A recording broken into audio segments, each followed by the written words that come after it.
Bonjour et bienvenue dans cette nouvelle vidéo. Je m'appelle Alban et aujourd'hui je vous ouvre la boîte de Tamashii Chronique d'Ascend. Si vous êtes nouveau sur la chaîne, je propose des parties solo de jeux de société, principalement de type Eurogame et de préférence assez experts. Pensez à vous abonner, à activer les notifications et à me laisser un commentaire si tout ça vous plaît. Vous pouvez aussi soutenir la chaîne grâce à mon profil Ko-fi et à mes liens affiliés que vous trouverez en description. Je vous remercie par avance. Donc ce jeu est l'un des jeux que j'ai vu sur Kickstarter qui m'a fait le plus envie ces derniers mois, années.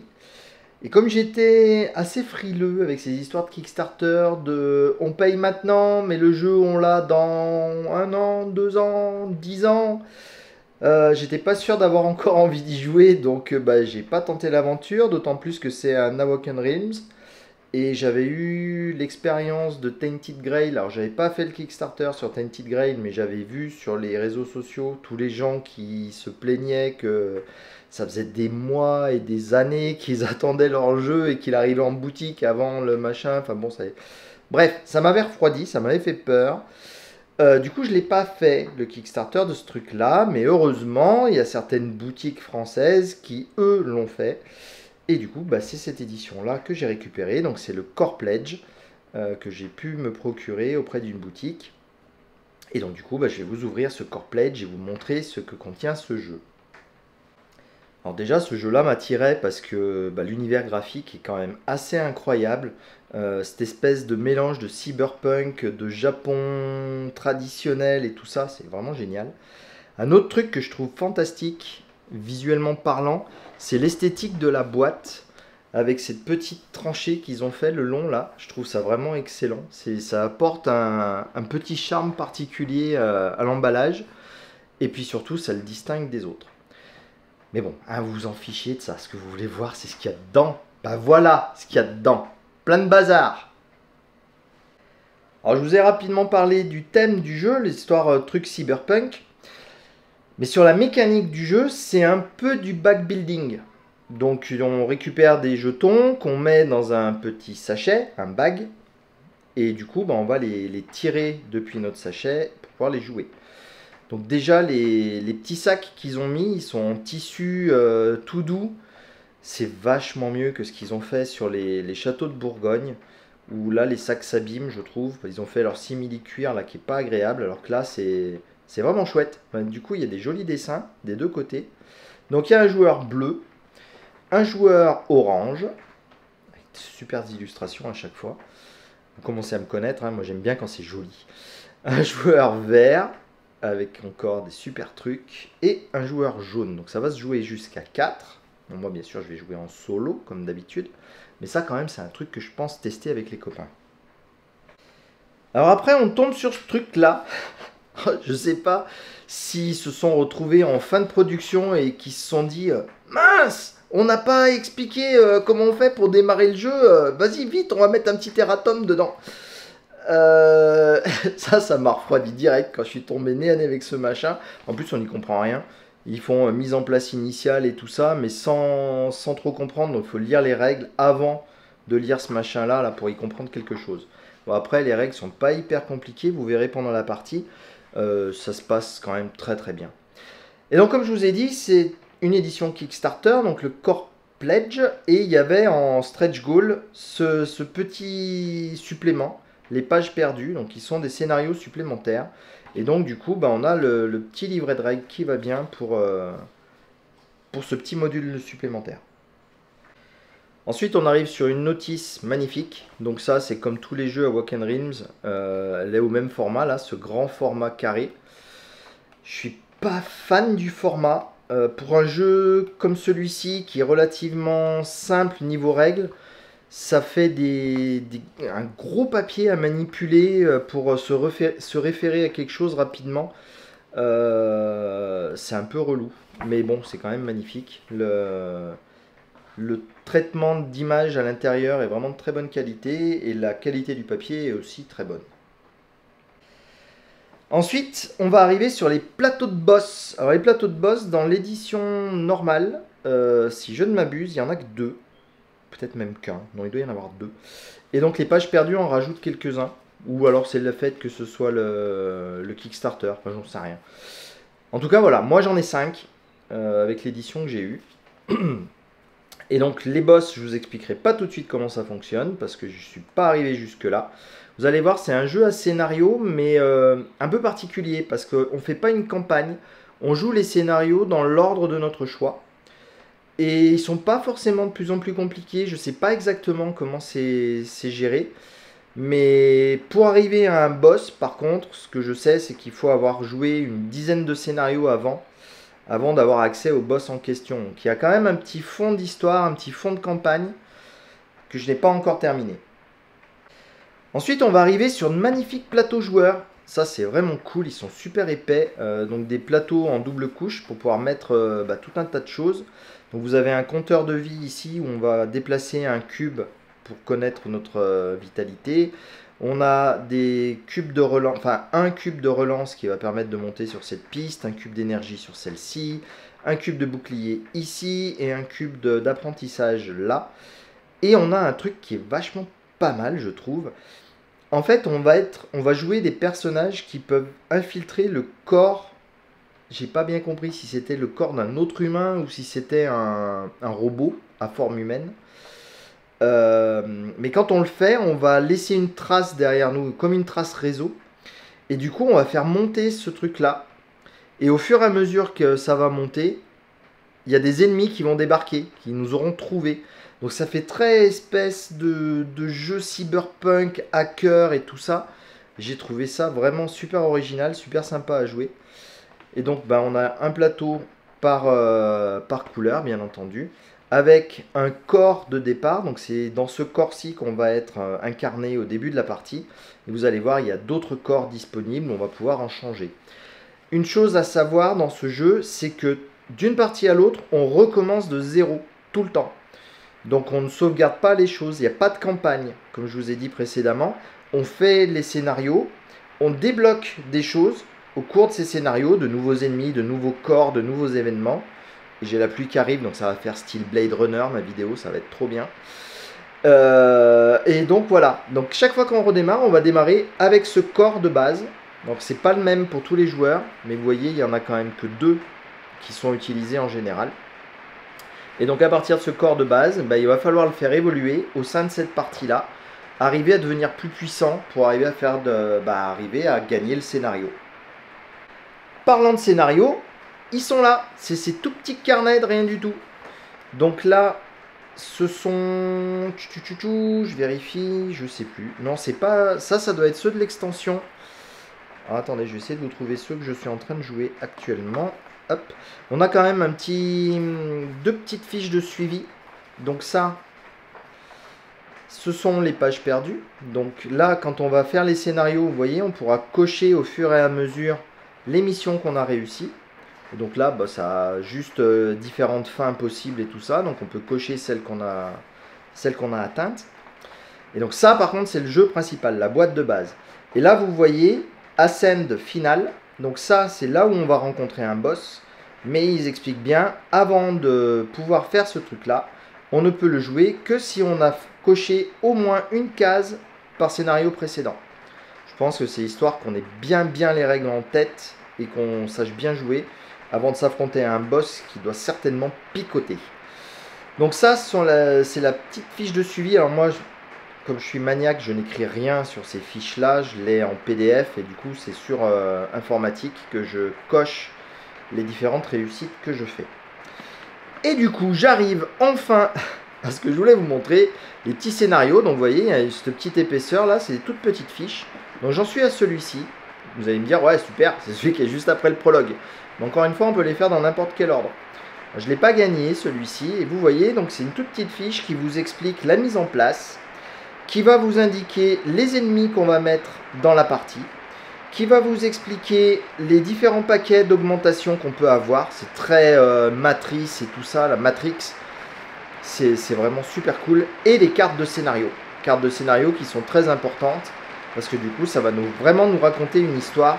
Et une histoire très cool qui s'enchaîne dans un futur où il y a des factions qui s'opposent au gouvernement Ascend. Et ouais, c'est cool, c'est très très cool. Bon, j'espère que vous m'entendez encore. Moi, je m'entends presque plus. Hein. J'espère que ça marche quand même parce que, pour rien vous cacher, c'est la deuxième fois que je la fais, l'ouverture de boîte. La première fois, mon micro s'était débranché. Donc, j'avais pas de son du tout. Donc, ça m'embêterait que vous n'entendiez rien, qu'il faille refaire encore un coup. Je vais finir par le connaître par cœur. Ça, c'est une petite piste de temps, alors qui n'est pas toujours utilisée suivant les scénarios. Et donc on va y mettre la carte de scénario actif ici. On va mettre ici des données corrompues qui vont pouvoir venir pourrir notre petit sac de données. Et on va suivre la piste du temps ici en faisant reculer en fonction des instructions des cartes scénario. Qui d'un scénario, au sein d'un même scénario, suivant la page sur laquelle on se trouve, la piste de temps ne va pas avoir la même action. Ça aussi c'est assez original. Et donc là, c'est une extension du plateau qu'ils ont rajouté. Je pense que c'est pour des économies de place dans la boîte. C'est un truc qu'on va mettre sous le plateau. Alors bien sûr, je ne vais pas attraper la bonne couleur. Hop, attrapons le rouge. Donc c'est quelque chose qu'on va placer ici, en dessous du plateau. Vous voyez, c'est bien serré, donc ça tient pratiquement tout seul. Où on va mettre en fait les pions qu'on va jouer ici. Et ils vont partir dans la vidange ici. Donc vidage. Je sais pas, en anglais c'est le dump, c'est plus... Ouais, dump on comprend bien, vidage en français je trouve ça un peu limite, mais bon, c'est pas grave. Ensuite, comme dans tous les jeux Walk and Rims, vous voyez, il y a un petit insert là qui va vachement bien avec le Tamashii en surgravure ici, là, c'est superbe, quoi. C'est toujours, leurs jeux sont toujours magnifiques. Alors vous voyez, moi je mets mes boîtes debout, mes boîtes elles aiment pas, c'est un vrai bazar dedans, bon c'est pas grave. Donc dans ce boîtier on va trouver ça justement, ce sont les fameux cubes de données. Donc vous allez me dire c'est pas des cubes, c'est des jetons. Donc c'est ça qu'on va mettre dans nos sacs. Et donc ils sont de 4 types. Donc les verts pour l'armure, les bleus pour la connaissance, la puissance de mémoire, les jaunes pour les relances et les rouges pour les dégâts, enfin pour la puissance d'attaque. On va avoir des jetons multicolores qui vont être des jokers, que vous allez pouvoir utiliser n'importe où. Et enfin, les fameux trucs de corruption qui vont venir pourrir votre sachet. Et quand on les tire, ben on est embêté parce qu'il faut quand même les placer. Mais bon, ils sont relous. Et donc encore une fois, un joli petit truc Tamashii qui va bien. J'ai essayé de voir si la pluie allait se calmer, mais bien sûr, non, il n'en est pas question. C'est pas grave. Allez, on continue. Du coup, là-dedans, on va trouver des jetons de dégâts. Donc ça, j'ai trouvé, ils sont pas mal aussi. Alors, je sais pas si vous les verrez bien à la vidéo, mais ils ont une forme d'espèce de boule de feu de Street Fighter 2. Donc un petit tout qui vaut pour 1 et des plus gros qui valent pour 5. On a également tout un tas de cubes. Alors ces cubes là, c'est ce qui va être utilisé sur notre plateau pour marquer les différents points que nous avons. Donc les points de vie, les points de relance, les points d'attaque, etc. Ça sert aussi à tout moment comme pion par défaut. Si on a des choses à marquer sur le plateau de jeu, on va pouvoir le marquer avec ça. Et mélanger avec... Alors je ne sais pas bien s'il fallait le ranger comme ça ou pas. Moi je trouvais que c'était assez pratique. On a ces petits jetons là aussi qui sont bien sympas. Je ne sais pas si vous les verrez bien comme il faut. Ce sont les jetons d'expérience que va gagner notre personnage au fur et à mesure de son aventure.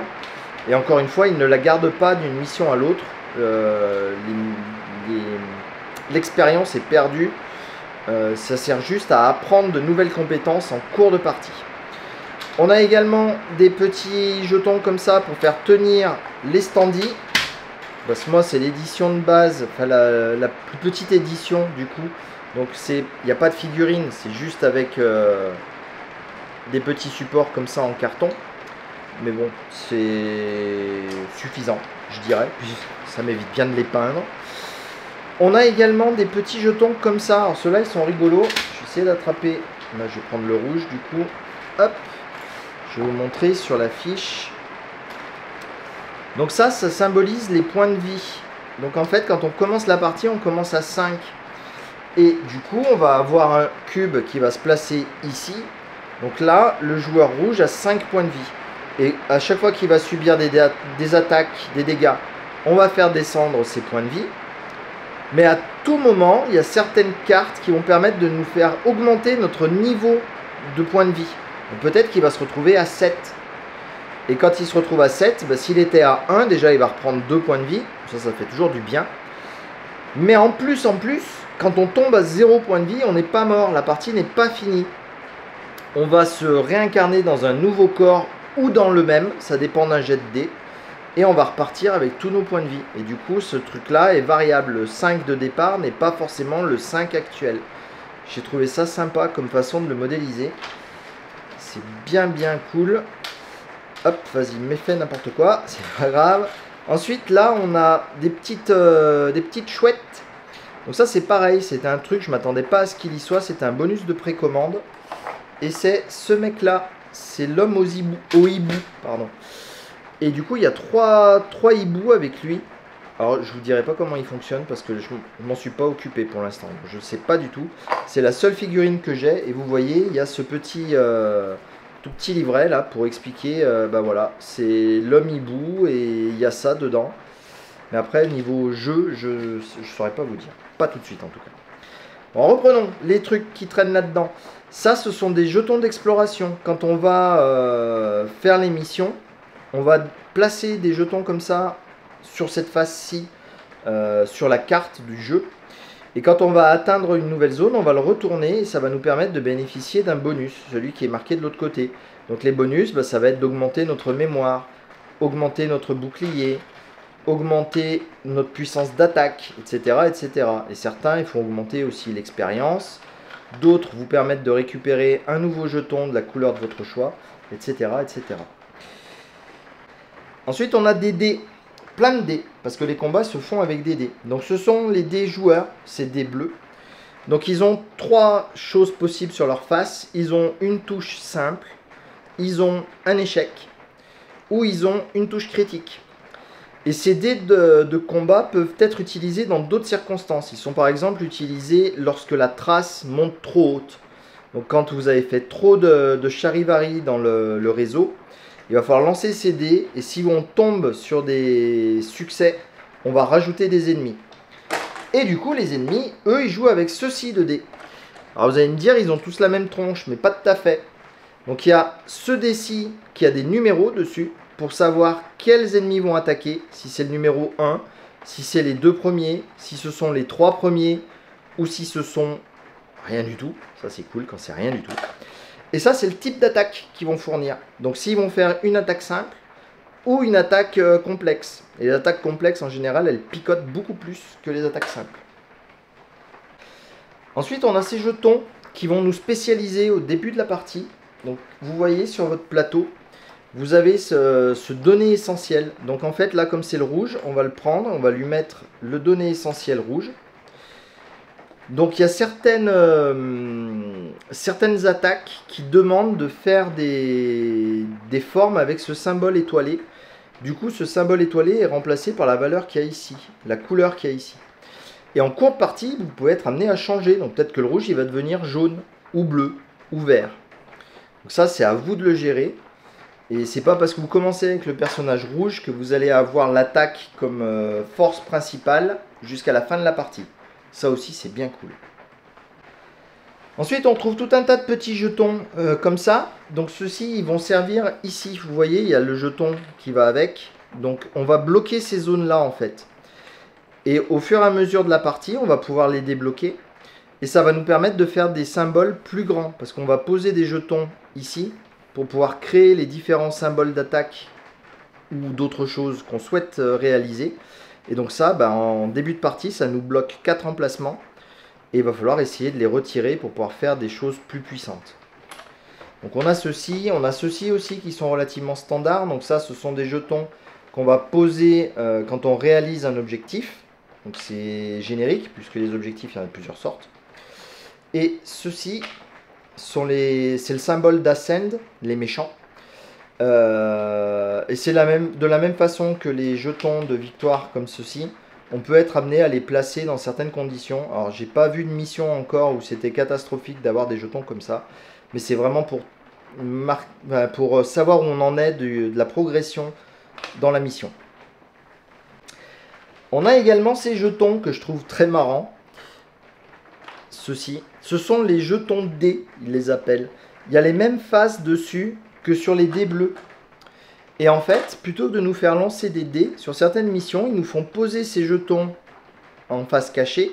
Et quand on arrive sur la tuile où il y a un de ces jetons, on le retourne et on résout l'effet correspondant au scénario. J'ai trouvé ça assez marrant parce que du coup, c'est pas le même hasard en fait. C'est pas un jet de dés où on risque de tirer, si on est hyper chanceux, on n'a que des critiques et du coup on passe à travers toutes les gouttes. Là non, il va y avoir un critique, il va y avoir un raté, il peut y avoir une touche. Et donc avec ces jetons là, on amoindrit le hasard. Et enfin, on a ces jetons-ci. Alors ceux-là, ils étaient livrés avec l'homme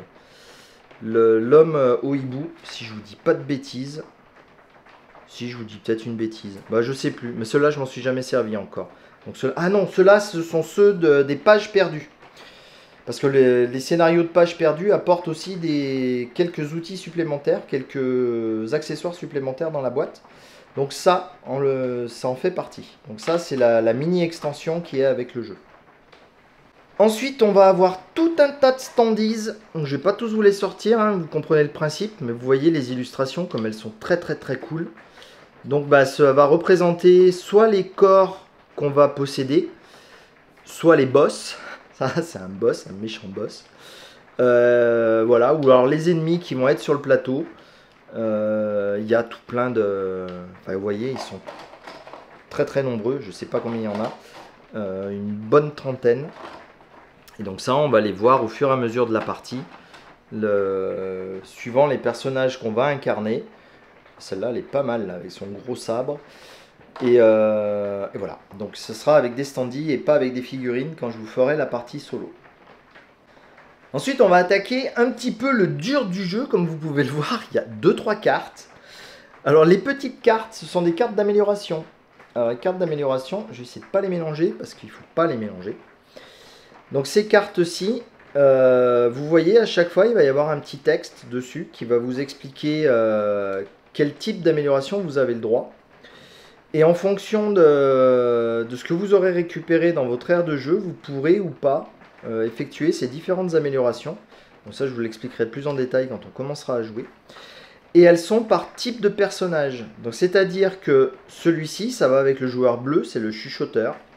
Celui-ci va avec le joueur jaune, le fraudeur, et ainsi de suite. Donc on a pareil pour le rouge et le vert, bien entendu.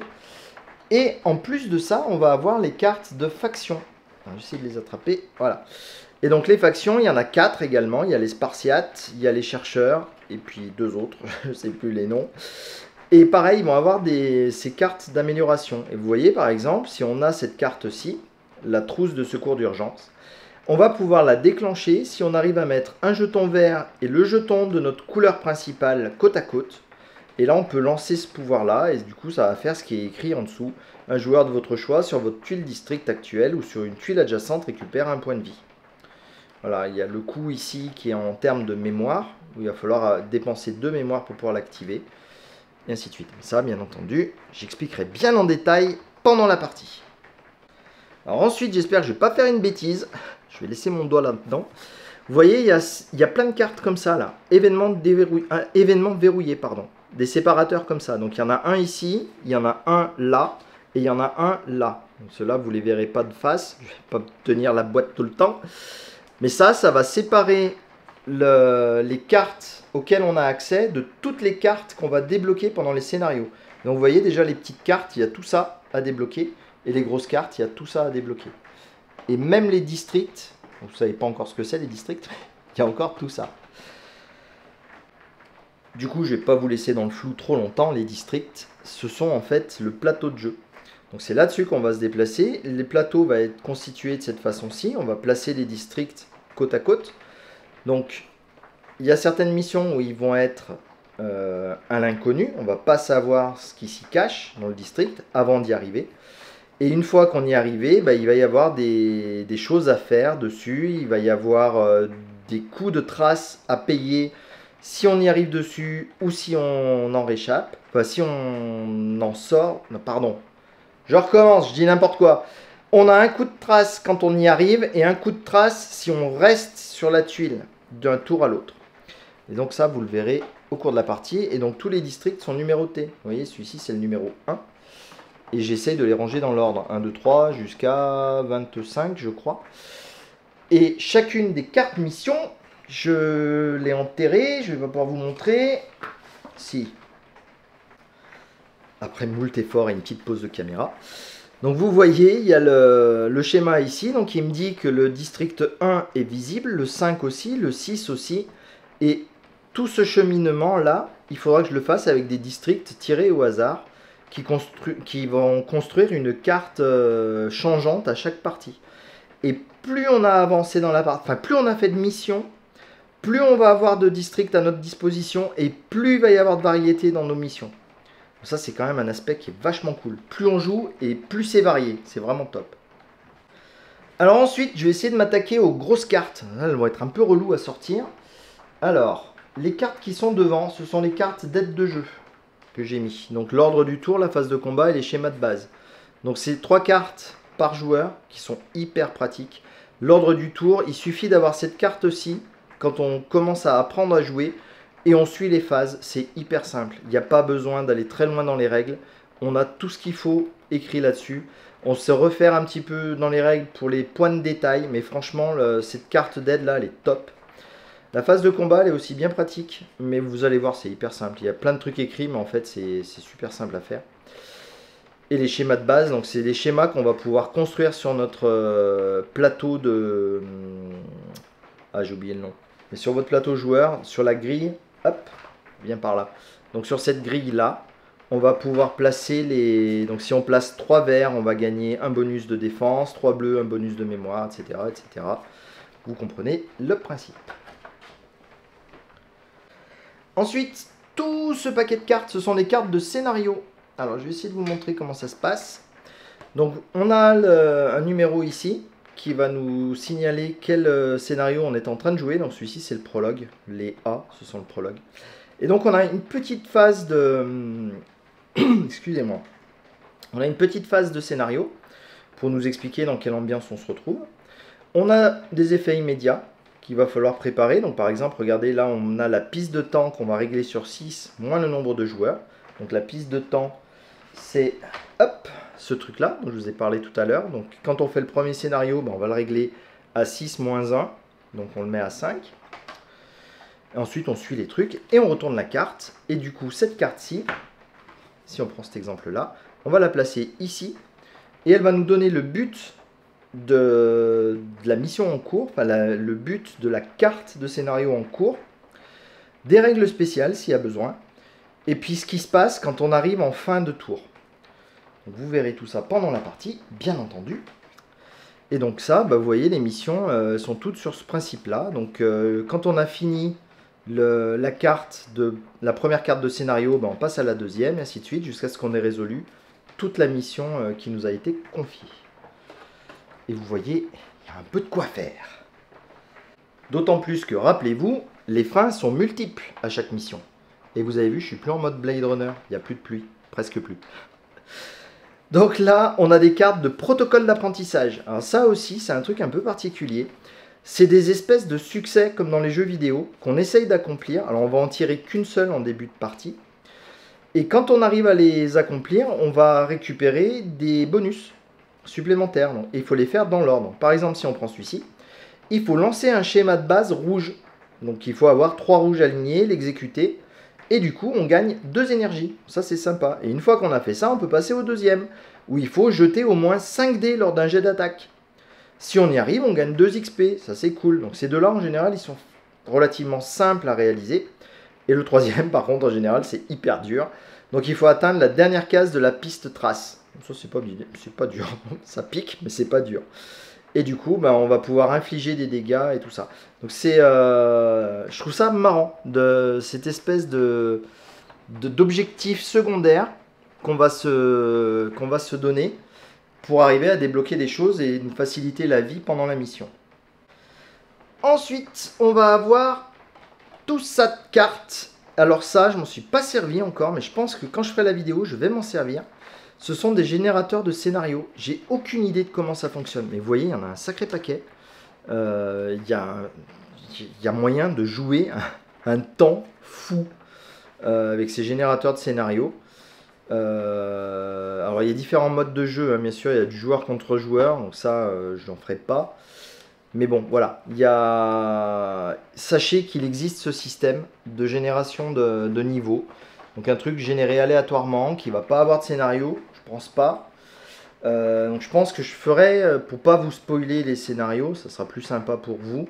Ou alors je ferai juste le prologue. Mais le prologue, il n'a pas toutes les règles tout de suite, c'est peut-être moins sympa aussi.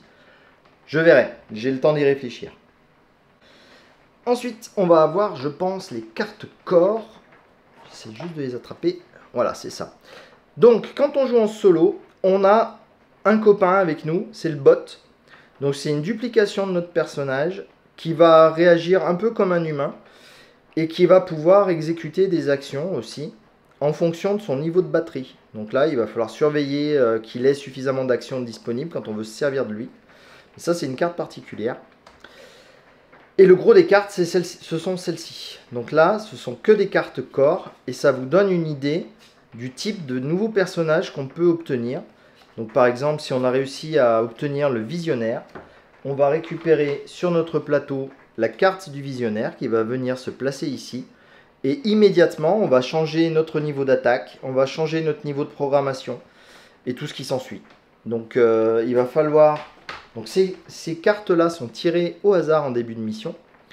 Elles peuvent évoluer en cours de mission. Mais en général, il faut vite upgrader notre personnage là-dessus si on veut s'en sortir, parce qu'elles sont beaucoup plus puissantes que le corps de base. Donc je laisse le copain de Jordan avec. Comme ça, c'est plus simple. Hop. Et enfin, on arrive sur nos copains, les ennemis. Donc les ennemis sont de 3 niveaux. Donc niveau 1, niveau 2 et niveau 3. Bon, vous aurez compris. Hein. Et donc, suivant les missions, on va avoir tel ou tel type d'ennemi. On va en avoir un certain nombre de niveau 1, un certain nombre de niveau 2, un certain nombre de niveau 3. Par exemple, celle où je suis, la dernière partie que j'ai faite, j'avais 2 ennemis de niveau 1, 3 ennemis de niveau 2 et tous les ennemis de niveau 3.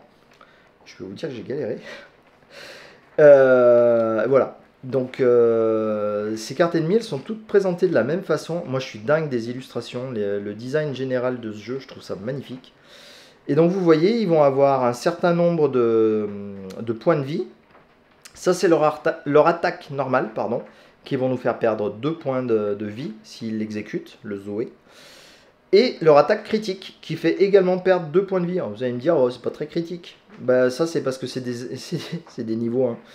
Quand ils commencent à monter en puissance, ça devient vachement plus compliqué.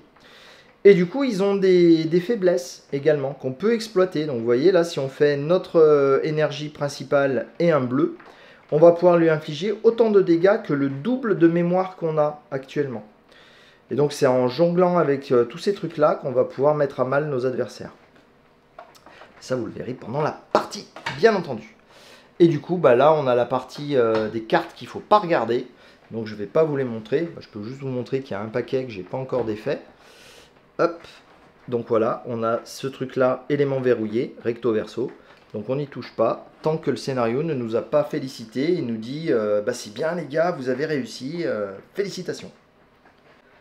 Voilà, bah je pense avoir fait le tour de la boîte, de vous avoir montré tous les composants. C'est un jeu que je trouve vraiment très très joli moi, et puis le gameplay il change un peu, ce système de backbuilding. Alors j'avais déjà Warp's Edge, qui est sur le même principe. Il faudra que je vous fasse une vidéo aussi de Warp's Edge parce qu'il rentre bien dans la série des jeux solo. Et vraiment, c'est un jeu solo, Warp's Edge. Mais ce Tamashii, il me faisait envie de par son design, de l'originalité de son gameplay. Et franchement, je suis absolument pas déçu. J'ai vraiment hâte de vous faire une vidéo pour vous montrer un peu une partie de ce jeu. Il est vraiment terrible. En tout cas, j'espère que pour l'instant, ça vous a plu de voir quels composants on avait dans ce jeu. J'espère que le design vous plaît également. Et puis, bah, n'hésitez pas à vous abonner si vous ne voulez pas rater la vidéo de mise en place et de partie. Vous pouvez me dire en commentaire aussi si vous voulez voir plutôt le prologue, ou alors une mission tirée au hasard, ou alors une mission faite avec le générateur. Comme je vous ai dit, j'ai pas vraiment d'avis sur la question pour l'instant. Je sais pas exactement ce que je ferai. Mais je sais que je vous ferai une partie solo de ce jeu. Ou plusieurs, si vous m'en demandez plusieurs, il n'y a absolument pas de problème. Allez, en attendant tout ça, je vous souhaite de bien vous porter. Et puis je vous dis à la prochaine. Salut!